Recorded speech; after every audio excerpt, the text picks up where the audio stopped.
What's good, everybody? Timeless Traveler here, and welcome to my How to Redstone series, where we talk about all things redstone, from basic components to advanced circuitry and wires and whatnot, the do's and don'ts, the technical aspects, the cans and can-nots, everything redstone will be in this series.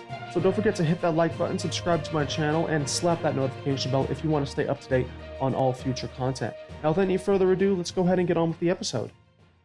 And for today's episode of How to Redstone, we're going over Basics Part 4. We're going to discuss the Tripwire Hook, the Dropper, and the Dispenser. So let's take a look at our Tripwire Hook. So it is triggered by most entities, powers the space above it, below it, and the block that it's attached to.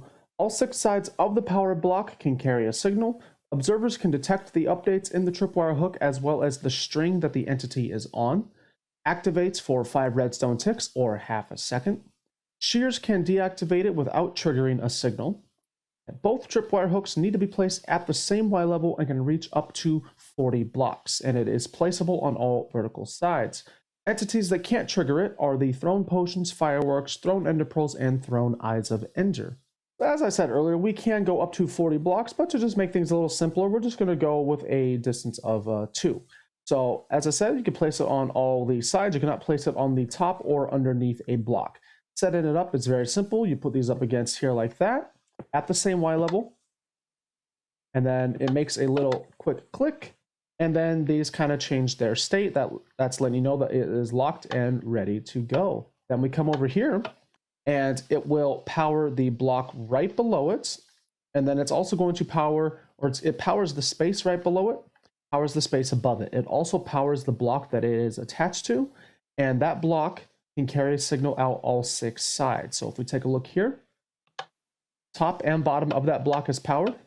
We can see all sides of that block being powered, and the tripwire hook is powering the space above it and the space below it. Notice that it will not power the space here because, well, it's just not connected to anything. Taking a look at what the observers do, we're going to start off by looking at this observer is paying attention to this tripwire hook.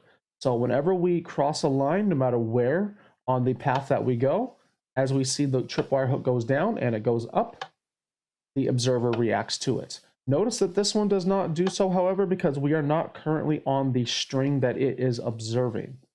So if we go ahead and we can power it right now, once I walk over this string, you'll see that it creates a signal. Taking a look at the next item is going to be the dropper. Now, the dropper can store items, it can transfer items into other containers. It can be placed on all 6 sides and also face all 6 directions. It will drop an item, it will drop in item form from a random slot when powered, and it is silent only if it drops an item into a container. That's very important for those that want to make those very quiet multi-item sorters. If we come over here, so as we said, it'll shoot out an item at random. It has 9 slots, and even though we can see that we have, this top, these items in order here, these items listed here, it'll pick a random kind of item. As we can see, the bamboo is from down here, and it will never be the exact same pattern every single time.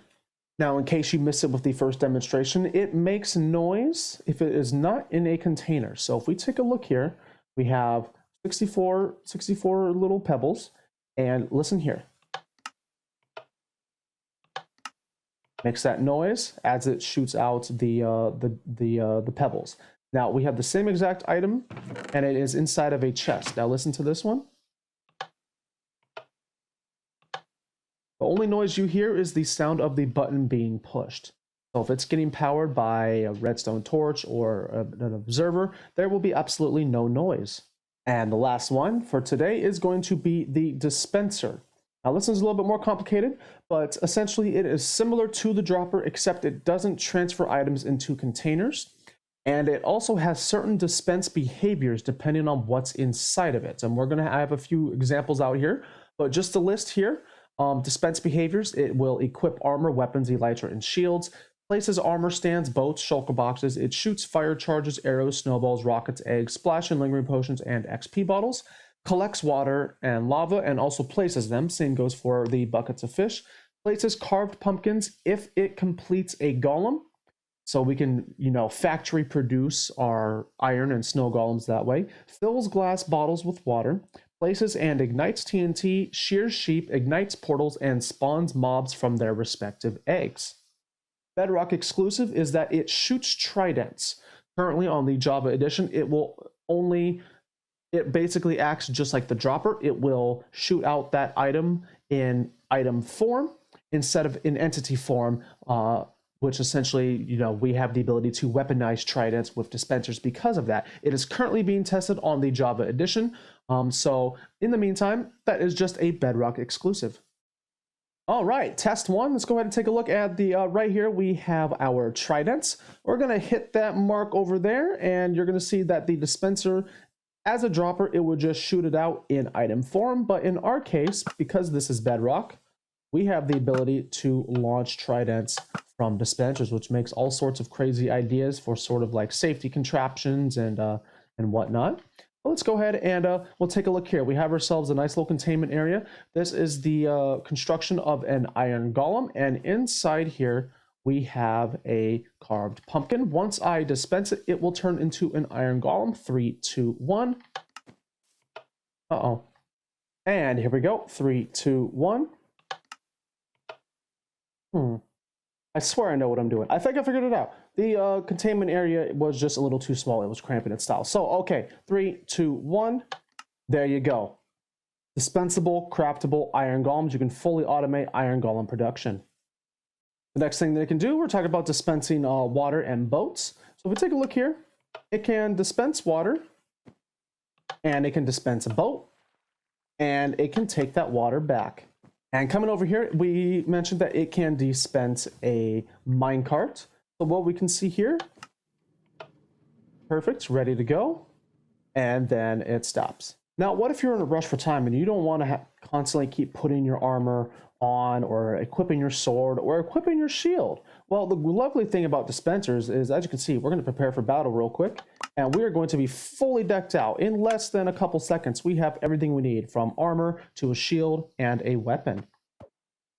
There are, of course, so many other things that the dispensers can do, but we just have 2 more examples to show you. So what we have here, we have ourselves a standard nether portal. We have our flint and steel, and then we have the water that you saw earlier.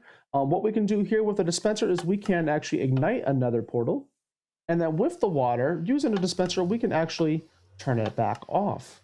And then the final example of a dispenser today is right here. We have ourselves a sheep egg.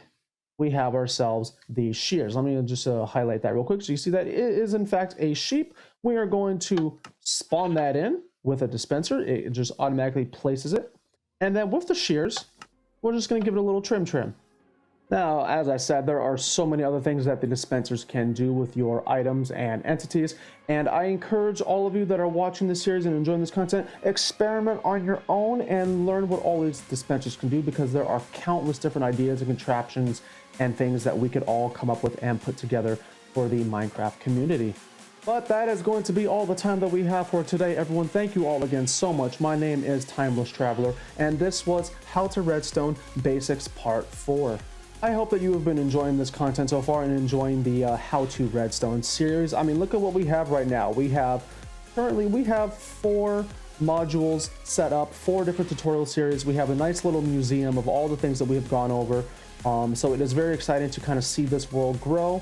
And it's also very equally exciting to have everyone enjoying this content. If you want to see more material just like this, go ahead and leave a like, subscribe to my channel if you have not already, and slap that notification bell so you can stay up to date on all future content. Also, just want to say as a special thank you to everyone who has subscribed to my channel and has been watching my content since I started, and those who are continuing to join as time goes on. We are almost at 100 subscribers, which is huge because that is the first big milestone for content creators on YouTube. So I just want to say thank you all for sticking around and for loving the material. Special shout out to everyone who has been commenting and giving me feedback and let me know the things that you are liking about these series and the episodes and everything that we are putting into it. So just want to thank you all again. Take care, enjoy the rest of your day, and until next time, I will see you in the next episode.